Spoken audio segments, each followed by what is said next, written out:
A bodyguard on duty suddenly spotted a suspicious man at the entrance, quietly watching the minister on stage.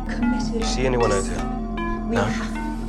Stay put. To ensure safety, Bud stepped outside to check. To his surprise, the guy was just a newly hired assistant. After inspecting the briefcase and finding nothing unusual, Bud headed back to his post. That's when disaster struck.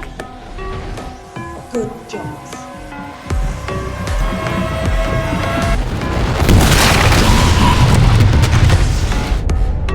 After the explosion, Bud ignored his injuries and rushed to the minister's side. He checked for a pulse. The heartbeat and breathing were barely detectable. All he could do was shield the minister with his body, bracing for a second attack. Bud didn't know the conspiracy would ultimately target him. Afterward, counterterrorism officers analyzed the scene frame by frame. The bomb was likely triggered by the assistant's briefcase, but the video wasn't conclusive. To get answers, the chief questioned Bud, the head of security, since he had left his post briefly. Bud told the officer he hadn't noticed anything suspicious in the briefcase, and if he had, he would have detained the guy on the spot, but the chief shot down his explanation. They discovered that Bud not only failed to pat down the assistant, but also let him go backstage. Another bodyguard seemed to sense something was wrong when he saw the assistant take the stage and started running toward the podium. Meanwhile, Bud just stood there. On top of that, investigators found Bud had been searching online for information about the minister. Combined with last week's assassination attempt, the police had reason to suspect Bud, but since he had saved the minister's life, they couldn't charge him yet. What no one expected was that shortly after the interrogation, Bud showed up at the hospital. After waiting all night, the worst happened. Seeing the grieving family nearby, Bud realized the minister had died in the emergency room. He stood there frozen, overwhelmed with regret. Unable to accept this, he quietly returned to his apartment and retrieved a handgun hidden above the ceiling. After writing 3 goodbye letters to his wife and children, Bud raised the gun to his head.